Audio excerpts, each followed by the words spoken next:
Sir last class थोड़ी repeat कर दें तो बेहतर होगा। बहुत सारे बच्चों ने ज्वाइन नहीं किया था नेट इश्यू की वजह से, अगर प्रॉब्लम ना हो तो।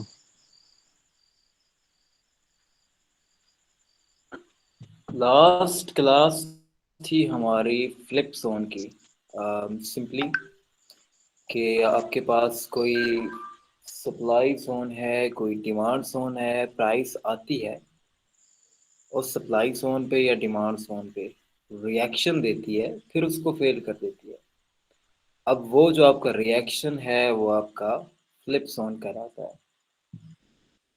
1 मिनट। सर फ्लिप जोन और ब्रेकर अटलग एक ही चीज है सर, ये अलग अलग है सर? एक्चुअली ब्रेकर ब्लॉक को तो मैं ट्रेड नहीं करता। मोस्ट ऑफ द टाइम 80% आप कह सकते हो कि जहां आपको ब्रेकर ब्लॉक मिलता है वहीं पे फ्लिप जोन भी हमें मिल जाता है। ठीक। जी सर। खैर मुझे ब्रेकर ब्लॉक के बारे में ज़्यादा नॉलेज नहीं है तो मैं इसके बारे में इतना नहीं बोलूँगा। अच्छा,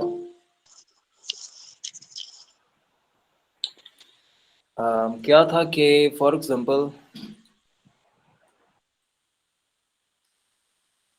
आपके पास एक सप्लाई जोन है। यहाँ पे आपके पास लास्ट आप क्लोज कैंडल हो सकती है बिफोर अ बेरिश मूव।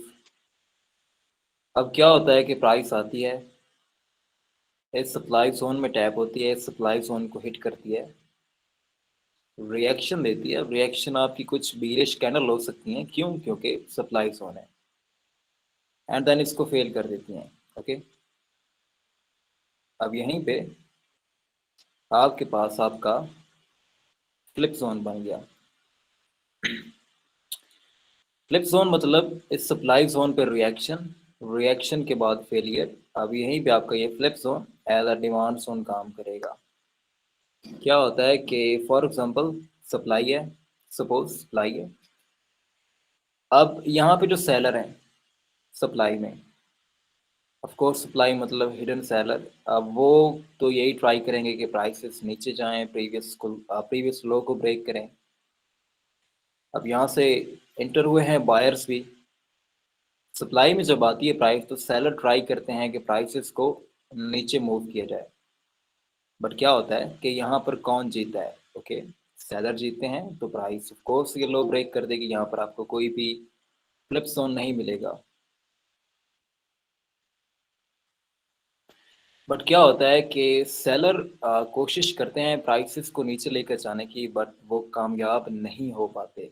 और थोड़े से रिएक्शन के बाद जब यहाँ से अगेन बायर इंटर होते हैं एंड प्राइस अगेन इम्पल्स देती है, देन आपके पास ये डिमांड जोन कंफर्म हो जाता है, जिसे आप फ्लिप जोन कहते हैं। मतलब सप्लाई को डिमांड में कन्वर्ट किया गया। Okay, S to D, supply to demand. तो ये हमारा फ्लिप जोन होता है जो प्रीवियस डिमांड जोन पे रिएक्शन के बाद उस सॉरी प्रीवियस सप्लाई जोन को रिएक्शन के बाद फेल करता है। ये इसके अपोजिट भी हो सकता है। ओके, कि आपके पास एक डिमांड जोन है, यहाँ पे प्राइस आई, रिएक्शन दिया, फिर फेल कर दिया। अभी आप जो एंट्री लोगे वो बजाय कि आप इस एक्सट्रीम जोन से लो जहाँ से प्राइस की मूव की ओरिजिन है, जहाँ से एक्चुअल मूव स्टार्ट हुई है, तो आप इस फ्लिप जोन से एंट्री लोगे, इसके अंदर प्राइस आएगी, आप यहाँ से सेल करोगे। अब ये वाला जोन आप ट्रेड नहीं करोगे, आप इस फ्लिप जोन को ट्रेड करोगे। क्यों? क्योंकि डिमांड को फेल किसने किया है? सप्लाई ने। और सप्लाई कहाँ से, मेन सप्लाई कहाँ से इंट्रोड्यूस हुई है जो इन तमाम डिमांड के फेलियर की वजह है? ओके, यहाँ से। ओके, रिएक्शन के बाद सेलर इंटर हुए, डिमांड फेल हो गई, तो अभी आप फ्लिप जोन को ट्रेड करोगे। जब प्राइस अगेन फ्लिप जोन के अंदर आएंगी तब आप एंट्री लोगे। ओके, तो अगर इसकी कुछ एग्जांपल देखी जाए मार्केट के अंदर, तो काफ़ी सारी एग्जांपल्स आपको मिल जाएंगी।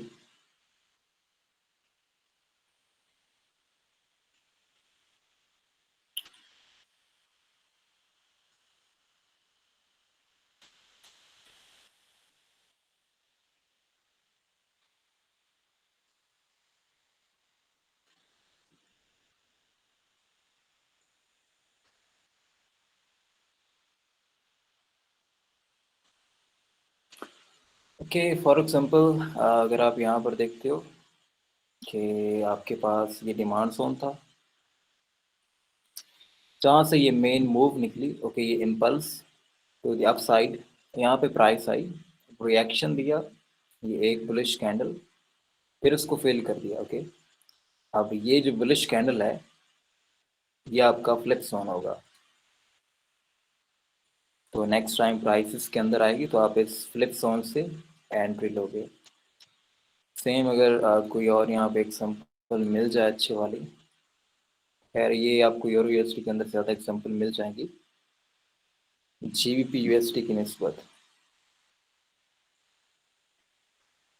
तो किसी भी सप्लाई जोन पे या डिमांड जोन पे रिएक्शन के बाद उस सप्लाई या डिमांड जोन का फेल हो जाना, तब हमारे पास फ्लिप आता है। अगर सप्लाई फेल होती है रिएक्शन के बाद तो वो रिएक्शन हमारा फ्लिप होगा, और अगर डिमांड फेल होती है रिएक्शन के बाद तो वो रिएक्शन हमारा फ्लिप होगा, जो कि एक्चुअली सप्लाई डिमांड जोन ही होते हैं, बट हम इनको रिएक्शनल जोन कहते हैं कि ये रिएक्शन के बाद बनते हैं प्रीवियस जोन पे।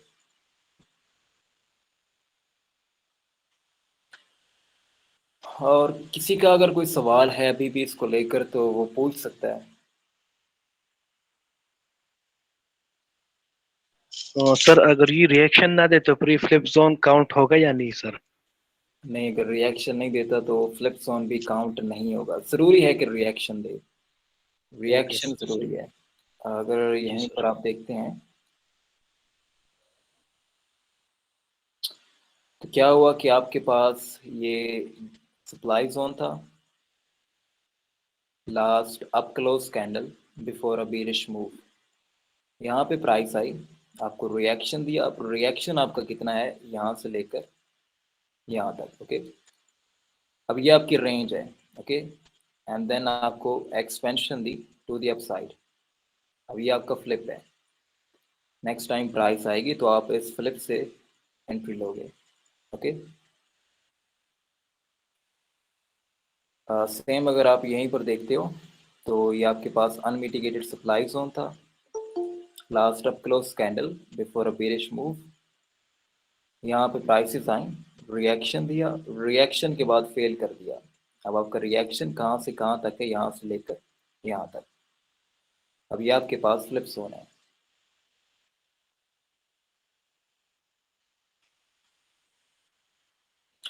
सही, कोई सवाल है इसको लेकर तो वो अभी आप पूछ सकते हो। अस्सलाम वालेकुम शान भाई।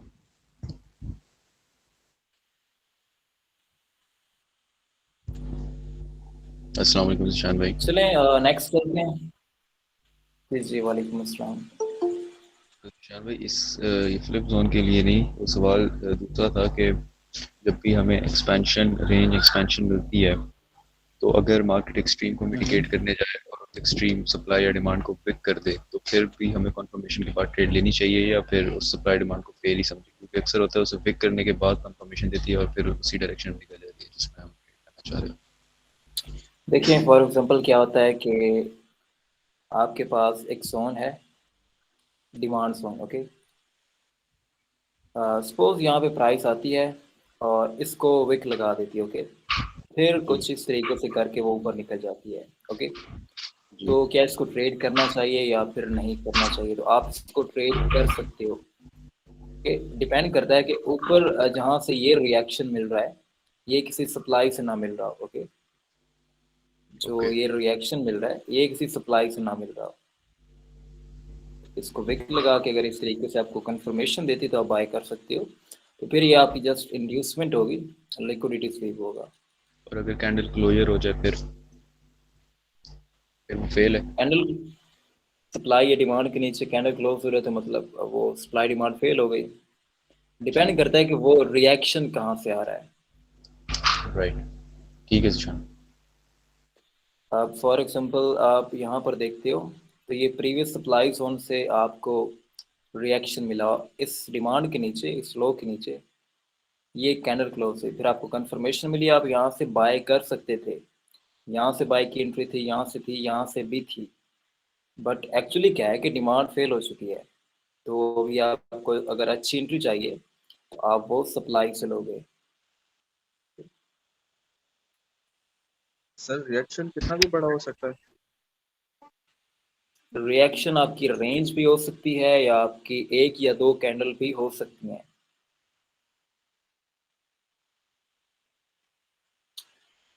ज़्यादातर आपको जो रिएक्शन मिलते हैं वो 1 या 2 कैंडल की शक्ल में ही मिलते हैं, सही।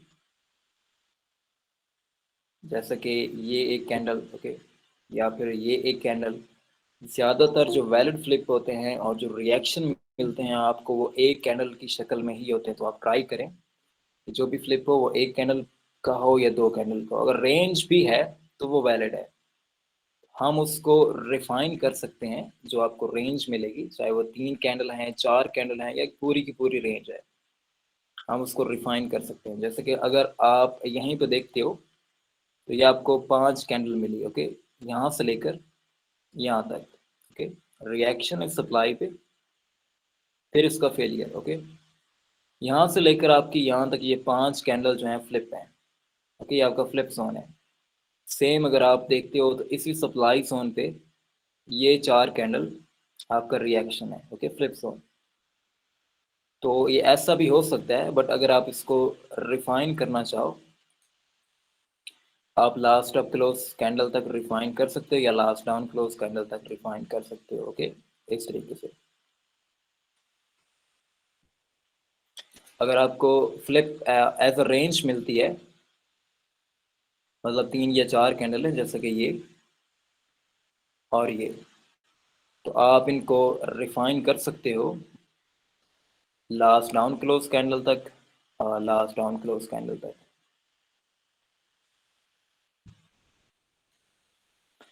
लेकिन ये देखें कि कंट्रोल में कौन है, जो मेजर इम्पल्स है, ओके, वो किस तरफ निकल रही है। सेलर दे रहे हैं मेजर इम्पल्स या फिर बायर दे रहे हैं, बायर करेक्शन दे रहे हैं या सेलर करेक्शन दे रहे हैं, तो उसके मुताबिक ही आप चलें। फॉर एग्जांपल अगर आप देखते हो तो ये आपकी इम्पल्स, ओके, यहाँ से लेकर यहाँ तक। नेक्स्ट जो आपकी करेक्शन हुई है वो यहाँ से लेकर यहाँ तक हुई है, ओके। अब ये कम कैंडल हैं इनके बदले के, और ये ज़्यादा मूव है इसके बदले, ओके। तो ये आपकी करेक्शन है, ओके, ये आपकी इम्पल्स है। एंड देन जिस तरफ इम्पल्स निकलती है करेक्शन के बाद आप उसी तरफ नेक्स्ट एंट्री लोगे, ओके। जैसे कि ये डिमांड से एंट्री थी, मज़ीद कंफर्मेशन में नहीं जाते, बट हाँ, देन ये सप्लाई से एंट्री थी, ये सप्लाई से एंट्री थी। नेक्स्ट में भी यहाँ से बन सकती है या फिर इस सप्लाई से एंट्री बन सकती है आपकी। अच्छा, और कोई सवाल है किसी का तो वो अभी पूछ सकता है।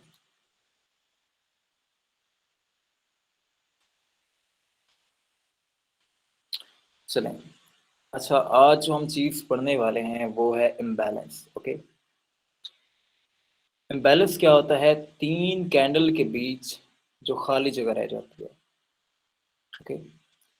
3 कैंडल के बीच जो खाली जगह रह जाती है वो हमारे लिए इम्बैलेंस, इनएफिशिएंसी कहलाता है।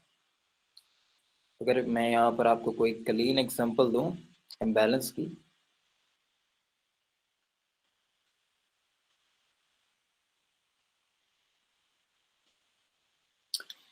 तो यहाँ पे देखिए आप, ये जो इम्पल्स निकली है ये वाली, अच्छा, ज़रूरी है कि जब इम्पल्स निकलती है तभी आप इम्बैलेंस को देखें, ओके। और जिस सप्लाई या डिमांड जोन के साथ इम्बैलेंस होगा वही वैलिड होगा। फॉर एग्जांपल, फर्स्ट कैंडल का हाई, थर्ड कैंडल का लो, ओके, ये आपस में आकर नहीं मिले, ओके। फर्स्ट कैंडल का हाई, ओके, ये 3 बुलिश कैंडल है, ओके, या इसमें बेरिश कैंडल भी हो सकती थी, बट जब भी इम्पल्स निकलती है तो एक तरफ ही कैंडल निकलती हैं। अगर बुलिश इम्पल्स निकलती है तो सारी की सारी कैंडल बुलिश ही होंगी। जैसे कि ये वाली इम्पल्स बुलिश थी, तो यहाँ पर ज़्यादातर कैंडल बुलिश ही थी, ओके। तो ऐसे में जो इम्बैलेंस एक तरफा कैंडल्स के ज़रिए बनता है, मतलब अगर सारी की सारी कैंडल्स बुलिश हैं और वहाँ पर आपके पास इम्बैलेंस मिलता है आपको, तो वो इम्बैलेंस लाजमी प्राइस आती है फिल करने, ओके। इम्बैलेंस क्या है अगेन बताता हूँ 3 कैंडल के बीच गैप, अगर इम्पल्स बुलिश निकली है, ओके, जैसे कि ये बुलिश इम्पल्स है, तो फर्स्ट कैंडल का हाई एंड थर्ड कैंडल का लो, ओके, ये फर्स्ट कैंडल, ये सेकंड और ये थर्ड, ओके, यहाँ पे। अब इनके बीच जो ये वाला गैप है, ओके, ये आपका इम्बैलेंस है, इनएफिशिएंसी, और इसी को प्राइस जो है वो फिल करने वापस आती है, फिल करती है, जोन्स को मिटिगेट करती है एंड देन हमें नेक्स्ट एक्सपेंशन देती है। अगेन इसके बाद अगर आप देखते हो तो आपके पास ये गली एक्सपेंशन इम्पल्स, इसमें ये फर्स्ट कैंडल, ये सेकंड, ये थर्ड, ओके। अगेन अगर आप देखते हो तो ये फर्स्ट कैंडल का हाई और ये थर्ड कैंडल का लो, ओके, ये आपस में आकर नहीं मिले, इन्होंने दोबारा आकर एक दूसरे को टच नहीं किया, ओके। फर्स्ट कैंडल का हाई, थर्ड कैंडल का लो, अगर इम्पल्स बुलिश है तो। अब इनके बीच जो ये वाला गैप है ये खाली जगह है, ओके, क्योंकि ये वाली विक और ये वाली विक इन्होंने आपस में आकर एक दूसरे को टच नहीं किया, ये आपका इम्बैलेंस है। और जिस जोन के साथ इम्बैलेंस होता है वही जोन वैलिड होता है, वही सप्लाई या डिमांड जोन वैलिड होता है।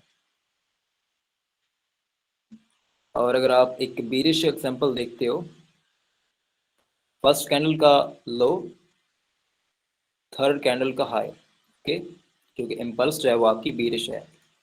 फर्स्ट कैंडल का लो, थर्ड कैंडल का हाई। अब इनके बीच जो ये वाली खाली जगह है, ये जो हमारे पास गैप है, ओके, ये आपका इम्बैलेंस है, और इसी को प्राइस फिल करने रीबैलेंस होने आती है, प्राइस रीबैलेंस होती है मार्केट, एंड देन नेक्स्ट हमें एक्सपेंशन देती है। तो ये आपका इम्बैलेंस है। अगर इम्पल्स बेरिश है तो फर्स्ट कैंडल का लो, थर्ड कैंडल का हाई, ओके, अगर आपस में आकर नहीं मिलते, इनके बीच जो रह जाता है गैप, ये हमारा इम्बैलेंस होता है। और अगर बुलिश एक्सपेंशन होती है, इम्पल्स जो है वो ऊपर की तरफ निकलती है, तो फर्स्ट कैंडल का हाई, थर्ड कैंडल का लो, अब जो इनके बीच में खाली जगह होती है, जो इनके बीच गैप होता है, वो आपका इम्बैलेंस होता है, इनएफिशिएंसी होती है। और अगर आपने एफिशिएंट प्राइस एक्शन देखना है तो यहाँ पे देखें, ये आपकी बुलिश इम्पल्स, फर्स्ट कैंडल का हाई, थर्ड कैंडल का लो, ओके, आपस में आकर मिले हैं ना, ये हाई ये लो, ओके। तो यहाँ पे अभी हमारे पास कोई इम्बैलेंस नहीं है। सेम ऐसे ही अगर आप देखते हो तो आपकी ये एक बुलिश इम्पल्स है, ओके, ये वाली। अब यहीं पर आप देखते हो तो फर्स्ट कैंडल का हाई एंड थर्ड कैंडल का लो, ओके। अब ये आकर आपस में नहीं मिले, ओके, फर्स्ट कैंडल का हाई, थर्ड कैंडल का लो, ओके। अब जो इनके बीच ये वाला गैप है, ये आपका इम्बैलेंस है, और इसी को अगेन फिल करने रीबैलेंस होने प्राइस आती है, और उसके बाद अगेन हमें एक बुलिश एक्सपेंशन देखने को मिलती है।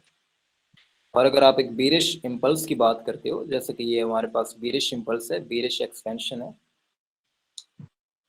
फर्स्ट कैंडल का लो, ये एक्सपेंशन से जो फर्स्ट वाली कैंडल है, फर्स्ट कैंडल का लो एंड थर्ड कैंडल का हाई। अब इनके बीच जो ये खाली जगह है, ये जो गैप है, ये हमारा इम्बैलेंस है, इनएफिशिएंसी है, फेयर वैल्यू गैप है, मुख्तलिफ नेम में आप कुछ भी कह सकते हो, but imbalance, okay. First candle का लो, थर्ड कैंडल का हाई, बीरिश इम्पल्स में ये आपका इम्बैलेंस होता है, और इसी को फिल करने प्राइस अगेन आती है, जोन को मिटिगेट करती है, last up close candle IFC, and then हमें अगेन बीरिश इम्पल्स देती है to the downside. Again यहाँ पर ये आपकी बीरिश इम्पल्स, इसमें आप अगेन देखते हो तो फर्स्ट कैंडल का लो,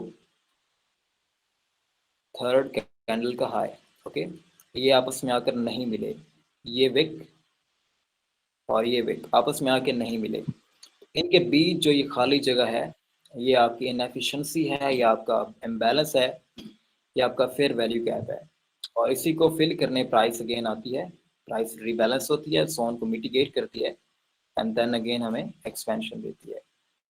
अब इसको लेकर कोई सवाल है किसी का तो वो पूछ सकता है। और ये हमने तभी देखने होते हैं जब एक्सपेंशन होती है, जब इम्पल्स निकलती है।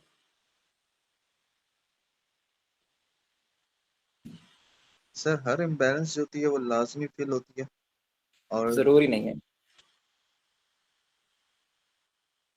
हाँ जी, पूछें। ये टाइम फ्रेम के हिसाब से डिपेंड करती है कि वो कब तक फिल होगी। देखें, जो इम्बैलेंस जोन के साथ आता है ना, और अगर वही पर लॉस वाले ऑर्डर हैं, जो ऑर्डर चल रहे हैं एक्चुअली ड्रा डाउन में, तो प्राइस लाजमी आती है उस इम्बैलेंस को फिल करने और लॉस वाले ऑर्डर्स को अगेन क्लोज करने। ये इंशाल्लाह नेक्स्ट हम पढ़ेंगे कि एक्चुअली वैलिड जोन कौन से होते हैं, valid supply zone, demand zone, order blocks कौन से होते हैं। तब ये चीज़ें आपको क्लियर हो जाएंगी कि किस जोन के साथ इम्बैलेंस हो तो वो वैलिड है, वरना तो इम्बैलेंस आपको काफ़ी जगहों पर मिलेगा। फॉर एग्जांपल आपको काफ़ी जगहों पर इम्बैलेंस मिल जाएगा, तो प्राइस तो अभी तक उनको फिल करने नहीं आई। शायद यहाँ पर कहीं हो सकता है या पीछे भी कहीं हो सकता है, तो अभी तक नहीं आई प्राइस। डिपेंड करता है कि ऑर्डर फ्लो क्या है, स्ट्रक्चर क्या है, मार्केट को कंट्रोल कौन कर रहा है। बट हाँ, जो इम्बैलेंस वैलिड होते हैं प्राइस उनको फिल करने लाजमी आती है। डिपेंड करता है वो किस जोन के साथ बन रहे हैं और वो जोन वैलिड है या नहीं।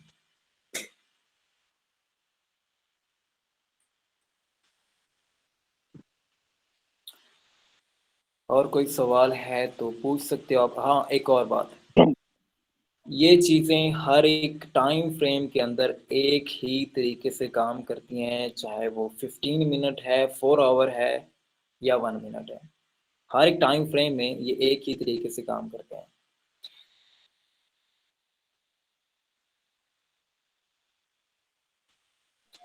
अब सर सिंपली ये इसको फिल करने उसी वक्त ही आएगी ये सर, या बाद में ही आएगी सर? ये किस ज़रूरी तरह नहीं है, पता ज़रूरी चलेगा नहीं सर? है कि उसी वक्त है तो ये पता या किस तरह बाद में है। चलेगा, इसकी कोई निशानी सर? क्या? ये पता किस तरह चलेगा सर कि अभी इसको फिल करने आएगी सर? क्योंकि वहां से तो आपके एंट्री जोन बनेगी से फिर पता ना। चलेगा। देखें, अब वो आपको वो फिल करने आती है या नहीं, उससे आपका कोई लेना देना नहीं है। आपका जोन जो है, जो ऑर्डर ब्लॉक है, सप्लाई डिमांड जोन है या IFC है, आपको उससे जी मतलब है। ओके, वहां पर आए, कंफर्मेशन दे, आप एंट्री लोगे। ओके, अब जी जोन सर। जो होते हैं उनकी वैलिडेशन के लिए जरूरी है कि उनके साथ इम्बैलेंस लाजमी है।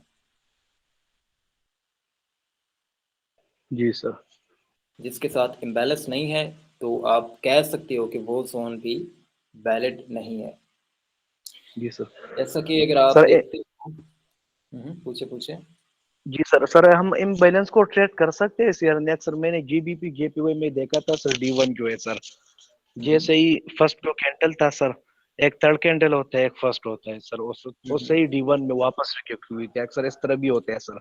होता है, some time price just imbalance को फिल करती है, देन वो अपने जिधर जाना होता है उधर चली जाती है। तो इसलिए रेंजेस जो होती हैं वो आपके काम आती हैं। फॉर एग्जांपल ये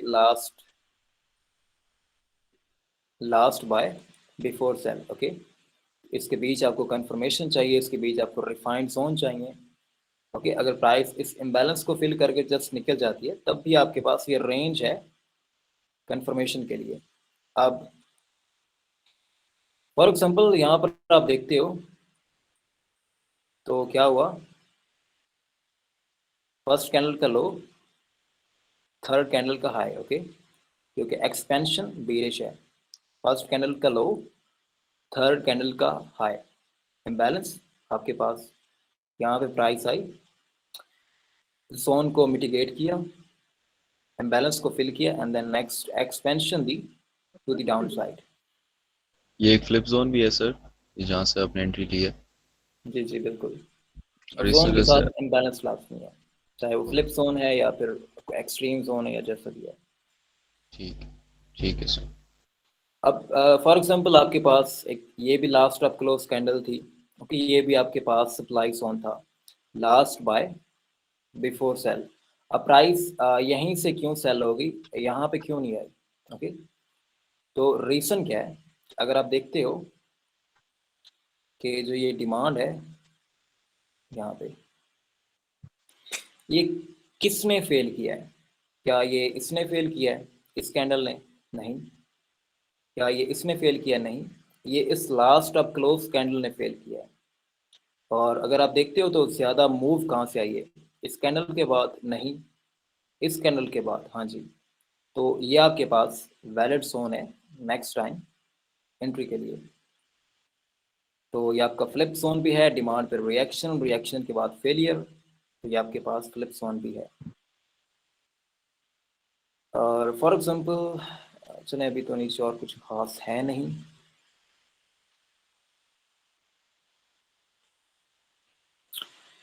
फॉर एग्जांपल आपके पास ये एक लास्ट डाउन क्लोज कैंडल है before a bullish move. Okay, अब इसके साथ इम्बैलेंस का होना लास्ट नहीं है। इम्बैलेंस कहाँ पे है?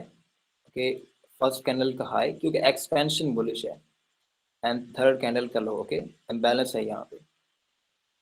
अब इसी इम्बैलेंस वगैरह को फिल करने प्राइस अगेन नीचे आती है, जोन को मिटिगेट करती है, एंड देन हमें नेक्स्ट एक्सपेंशन देती है।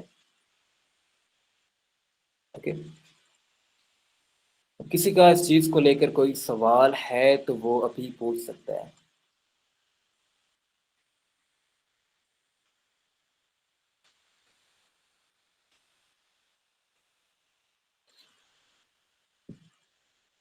किसी का इम्बैलेंस को लेकर कोई सवाल है, फ्लिप जोन को लेकर सवाल है, सप्लाई डिमांड के जो प्रीवियस जोन हमने पढ़े थे, किसी भी चीज़ को लेकर कोई भी सवाल है तो वो अभी आप पूछ सकते हो।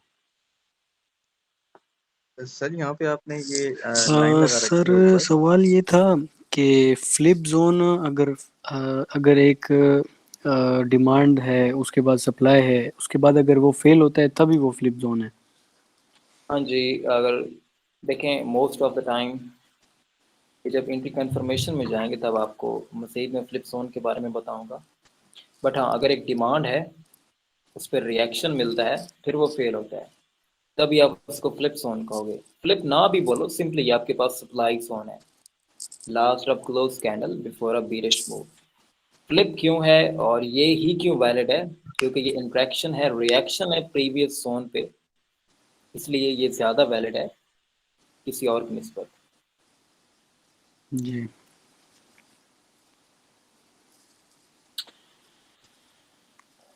और कोई सवाल है तो आप पूछ सकते हो अभी।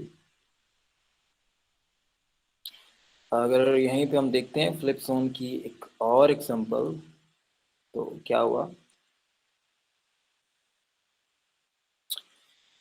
यहाँ पे आपके पास ये था last of close candle before a bearish move. Okay, यहाँ पे प्राइस आई, रिएक्शन दिया, आपको लास्ट डाउन क्लोज कैंडल दी, एंड देन नेक्स्ट एक्सपेंशन दी, और ये वाला डिमांड जोन यहाँ पे फेल कर दिया। अब ये आपके पास आपका फ्लिप है, last down close candle before a bullish move. यहाँ पे प्राइस आई, रिटेस्ट किया, मिटिगेट किया, आप एंट्री ले सकते हो। नेक्स्ट क्या हुआ? आपके पास ये आपका supply zone, last of close candle before a bearish move, यहाँ पे प्राइस आई, रिएक्शन दिया, फेल कर दिया। अब इस जोन की बजाय, इस जोन की बजाय ये जोन वैलिड है, क्योंकि ये इंट्रैक्शन है प्रीवियस सप्लाई जोन पे, और एक्चुअली इसी कैंडल ने ही फेल किया था इस सप्लाई को, तो ये ज़्यादा वैलिड है किसी भी और जोन की निस्बत। ओके, सर एक्सपेंशन कितनी होनी चाहिए? एक तो एक्सपेंशन बिल्कुल वाज़ेह दिख जाती है सामने, और एक एक तरह की हिडन एक्सपेंशन होती है कि मतलब एक कैंडल जाती है, उसके बाद एक बेरिश कैंडल बन जाती है, फिर एक बुलिश कैंडल बन जाती है, और वो छोटी छोटी कैंडल्स होती हैं, जिस तरह ये आपने अभी एग्जांपल दिखाई थी नीचे, ये जो सामने स्क्रीन पे आ रही है। तो ये वाली, जी, ये एक तरह की वाज़ेह एक्सपेंशन नहीं है, लेकिन बहरहाल एक्सपेंशन है। ये जब हम स्ट्रक्चर को पढ़ेंगे तो ये चीज़ें आपको और क्लियर हो जाएंगी कि कौन सी एक्सपेंशन वैलिड है और कौन सी नहीं है, और कौन सा जोन एक वैलिड है या नहीं है। स्ट्रक्चर के साथ जैसे जैसे हम आगे जाते जाएंगे ये चीज़ें वाज़ेह होते जाएंगी कि जोन कौन से वैलिड हैं, कौन से नहीं है। जैसे कि आज जस्ट इम्बैलेंस पड़ा, तो हमने ये पढ़ा कि जिस जोन के साथ इम्बैलेंस हो वही वैलिड है। ओके, तो ऐसे ही जैसे जैसे हम आगे जाते जाएंगे ये चीज़ें और क्लियर होती जाएंगी। तो ये सर सवाल ये एक और था कि ये जो इम्बैलेंस एक बार आ गया तो फिर 100% कन्फर्म है या फिर उसमें भी चांसेस होते हैं? देखिए 100% कुछ भी नहीं है मार्केट में। जिस जोन के साथ इम्बैलेंस है वहाँ पर आपको कंफर्मेशन चाहिए, कंफर्मेशन मिलती है तब भी 100% नहीं है। ओके, हाँ, फिर भी अब चांसेस हैं। आप एंट्री ले सकते हो क्योंकि आपके पास आपकी तमाम कंफर्मेशंस हैं एंट्री के लिए। फिर भी प्राइस आपको स्टॉप लॉस कर जाए तो कोई इशू नहीं है, फेलियर है हर एक चीज़ में है। बट हाँ, जब आपके पास पूरी कंफर्मेशन है तो आपके पास कम चांसेस हैं कि आपका स्टॉप लॉस हो। शान भाई, जी। अक्सर ऐसा होता है कि जो हमारी 1 मिनट रेंज होती है उसके अंदर कोई बैलेंस नहीं होता, जो ऑर्डर बॉक्स फॉर्म होते हैं उस रेंज में। लेकिन जब हम हाई टाइम फ्रेम पे जाते हैं 3 मिनट पे या 5 मिनट पे, तो उसमें हमें साफ नज़र आ रहा होता है कि एक्सपेंशन से पहले उधर इम्बैलेंस होता है, लेकिन 1 मिनट के उसमें बैलेंस नहीं होता। तो फिर अब इसमें क्या किया जाए? या मुझे कोई एग्जांपल दिखाएंगे तो मैं ज़्यादा अच्छे से गाइड कर पाऊंगा। अभी मुझे सही से समझ नहीं आई आपके क्वेश्चन की एक्चुअली। जैसे अभी क्या नाम है, यूरो यूएसडी का न्यूयॉर्क सेशन में जो देखें ज़रा, अगर आप बोल सकें तो। हाँ हाँ जी, बताएं कहाँ पे। 1 मिनट शाम देख लूँगा। आ, कौन सा टाइम फ्रेम, 1 मिनट? हाँ जी, 1 मिनट बस रुक रुक, यही है देखें। जो लास्ट एक्सपेंशन है अपवर्ड, जिसके बाद फिर ये वाली। सप्लाई कम होगा। हाँ जी, ये अब इसके अंदर 1 मिनट में इम्बैलेंस नहीं है, ओके, राइट। इसकी जो रेंज है इसमें करेक्टिव रेंज में बैलेंस नहीं है, आप लेकिन अगर आप 3 मिनट या 5 मिनट इसकी में बात जाएंगे। कर रहे हैं ना, इसकी? जी जी। हम्म। अब जब जब मूव ऊपर गई है, कोई लास्ट कैंडल ऐसी नहीं है जिसमें बैलेंस हो, लेकिन अगर आप 3 मिनट में या 5 मिनट में जाएंगे, वहाँ मेरे ख्याल से इम्बैलेंस है। हाँ, तो आपके पास ये बैलेंस आ जाएगा या बिल्कुल। जब हम टाइम फ्रेम चेंज करते हैं तो कैंडल जो हैं वो लाइक इकट्ठी हो जाती हैं, जैसे कि आप देखते हो कि ये कैंडल, ये कैंडल, ये कैंडल, तो 3 मिनट के अंदर ये 3 कैंडल एक कैंडल बन जाएगी। ओके, जी ये जब बुलिश कैंडल होगी, फॉर एग्जांपल हम 3 मिनट्स में चलते हैं।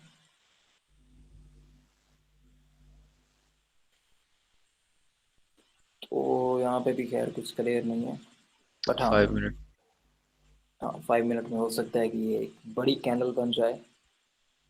तो ये आपके पास कुछ इम्बैलेंस है हल्का सा। एनीवे, बट क्या होता है, फॉर एग्जांपल जो आप बात कर रहे हो यहीं पे देखते हैं। प्राइस ने यहाँ पर मिटिगेशन की, उससे पहले ये मिटिगेशन थी, देन क्या हुआ कि आपको ये एक्सपेंशन मिली to the upside. Lower time frames में अगर हम चलते हैं, ओके, तो ये आपके पास एक्सपेंशन होगी। ओके, ये वाली बुलिश कैंडल, जी और इसने ये हाई ब्रेक कर दिया और फाइनली ये हाई भी ब्रेक कर दिया। ओके, जी आपके पास ये लास्ट डाउन क्लोज कैंडल थी इम्बैलेंस के साथ। ओके, फर्स्ट कैंडल का हाई, थर्ड कैंडल का लो, तो ये आपका सोन वैलिड था एंट्री के लिए। सर एक क्वेश्चन था हाँ जी। सर, जिन जोन में इम्बैलेंस होता है उनके कितने चांसेस होते हैं वैलिड होने के? देखिए, जिस जोन के साथ इम्बैलेंस होता है, पहली बात तो वो फर्स्ट कंडीशन है कि इम्बैलेंस होना चाहिए। ओके, जोन को वैलिड करने के लिए। अब वहीं पर और भी चीज़ें देखनी होती हैं, वो हम इंशाल्लाह नेक्स्ट पढ़ेंगे। बट हाँ, आप कह सकते हो कि 50 to 60% चांसेस होते हैं कि जिस जोन के साथ इम्बैलेंस है वो वैलिड हो सकता है। सर ये हायर टाइम फ्रेम के होते हैं या लोअर टाइम फ्रेम के होते हैं ये हर एक जो टाइम इम्बैलेंस? फ्रेम में मार्केट एक ही तरीके से चलती है, चाहे वो 4 आवर है या कोई भी टाइम फ्रेम है। अगर कहते हैं कि मार्केट फ्रैक्टल है तो इसका मतलब यही है कि हर एक टाइम फ्रेम में मार्केट एक ही तरीके से चलती है। ओके, तो इसका मतलब इम्बैलेंस जोन हर एक टाइम फ्रेम में एक ही तरीके से बनते हैं और मिटिगेट होते हैं। चल ठीक है sir, thank you so much.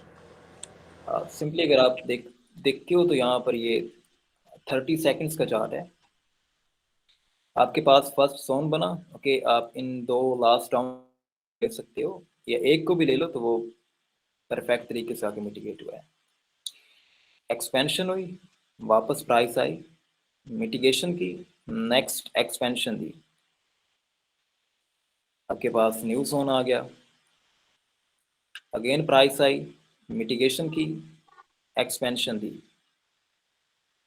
आपके पास न्यू जोन आ गया, अगेन प्राइस आई, मिटिगेशन की, एक्सपेंशन दी, आपके पास न्यू जोन आ गया, आई, मिटिगेशन की, एक्सपेंशन दी, आपके पास न्यू जोन आ गया, एक्सपेंशन के बाद वापस आई, मिटिगेशन की, नेक्स्ट एक्सपेंशन दी। मज़ीद लोअर टाइम फ्रेम में ये जो प्राइसेस नीचे आएंगे ये आपके पास कैंडल होगी, यहाँ पे mitigation, again expansion, lower time frame का जोन, मिटिगेशन, एक्सपेंशन, आपके पास wick, okay, mitigation, expansion, wick, mitigation, expansion. तो हर एक टाइम फ्रेम में मार्केट एक ही तरीके से चलती है, चाहे वो कोई भी टाइम फ्रेम हो। तो ये 30 सेकंड्स का चार्ट है, तो उसमें भी मार्केट सेम तरीके से ही चल रही है। For example zone, expansion, mitigation, expansion, mitigation, expansion, mitigation.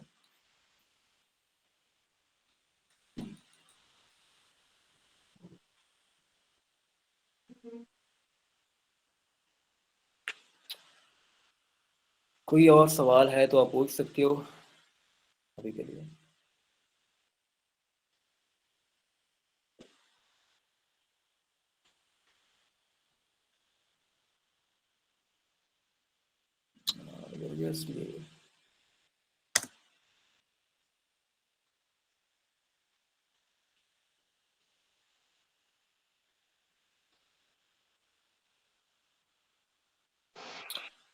चलें, सवाल नहीं है तो नेक्स्ट क्लास में मिलते हैं इंशाल्लाह।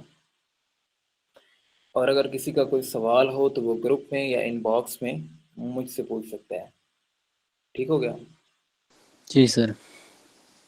चलें, ख्याल रखें अपना, टेक केयर। अच्छा हाँ, एक बात, जो लोग न्यू हैं जिनके लिए ये कॉन्सेप्ट न्यू है, ओके, जिनको, कुछ लोग हैं जिनको ऑलरेडी पता है, चले वो लोग रहने दें। जिनको नहीं पता उनके लिए न्यू है, तो कल मुझे वो असाइनमेंट दें। ओके हो गया? जी।